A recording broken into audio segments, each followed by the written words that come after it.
you an opportunity to help anybody you wanted. Okay. Who would you help?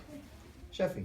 Okay. I would help a poor person. I would Fantastic. either like raise. Good. Okay. Perfect. Who else?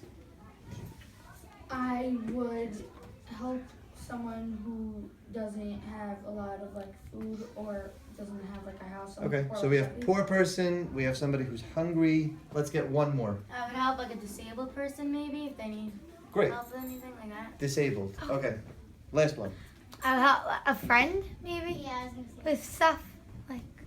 Yeah. Great. Okay. So poor, hungry, disabled, maybe a friend. Okay, great. Okay, hands down. I want to share a story that I saw over the week, a video actually, and in this video takes place in a hospital. Cuts to a scene where there's a boy being rushed in for emergency surgery and his life is up in the balance. Doctor's getting ready to perform the surgery. He's cleaning himself, getting ready to perform. And right before he walks into the room, the father of the son cuts him off and is very disturbed. And he starts talking to the doctor. Doc, what's taking you so long? My son is almost about to lose his life. And you're waiting here, taking your time? Why aren't you rushing? Why don't you care about my son? The doctor very calmly looks back and he says, Sir, I'm sorry I'm late, but I'm here now. I'd like to perform the surgery to help your son. And he does. And after a few hours, he comes out and the surgery is successful. The boy was saved. Doctor walks over to the father and he says, I'd like to inform you that the surgery went well. All is good. Please excuse me. I'm going to have to cut out right now. To which the father looks back at him and he says, Are you kidding me? You're going to leave me in this time of crisis? My son just went through emergency surgery that just saved his life. And you come late, you leave early. Do you not care about what I'm going through? It must be that you don't care. Because had you known what it felt to have a son in need, you would understand that I need you here to help. The doctor says, I'm really sorry, sir, but I have to go. The nurse is very well informed in what's going on. She'll be able to answer any and all questions you have. The father goes over to the nurse and he says, Is the doctor always that arrogant?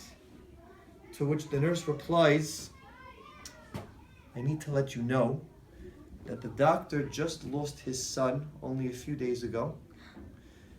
And he literally left his son's burial to come perform this emergency surgery for your son. He went back home to go grieve with his family. It's very easy to pinpoint the people that are in need, like the poor, like the hungry, like the disabled. And it makes us feel something when we want to help them. But what about the people we can't see? What about the people that need our help that they don't show us? And it's not easy to know what we can do to help. I play in a football league every week with the same group of boys. And I'm a pretty good football player. I like to think of myself as somebody who really never ever drops the ball. I've worked on this over the years to be that good. There was one game that we played in a couple of weeks ago, and I had the worst game of my life. And when I tell you my life, maybe since I was in the 6th grade did I have a game this bad. I maybe had about 5 drops, didn't score any touchdowns, just managed to catch 1 or 2 balls for a few yards. I felt like I was worthless. I felt like I didn't know what went wrong and what I needed to do to fix it. Till one of my teammates came over to me, unbelievable guy, his name is Kenny. Comes over to me in the locker room, he says, Aaron, I know you had a tough game. If you don't mind, maybe I can help. I said, look like you just were taking your eye off the ball a little bit too early. Maybe we can help work on your awareness for the next game. He goes, maybe I'll help you, we'll warm up together. I said, Kenny, that would be great, thank you. So the next night we get out there and we're warming up and we're throwing the ball back and forth. And all of a sudden I was seeing the ball so much better. That night I had the best game of my life. 3 touchdowns, 4 interceptions, 2 more defensive touchdowns. It was an unbelievable game. But it was all because somebody had within them to say to themselves, I don't care who needs my help. I don't care what they look like. I don't even care if it doesn't look like they need my help. I have it built inside of me that I will help everybody and anybody. Because think about it. If the only people we're willing to help out are the people that they for sure look like they need it, how shallow is it of us that those are the only people we look to help and we can recognize are in need? We should all take it upon ourselves to say, I want to be somebody who can help everybody.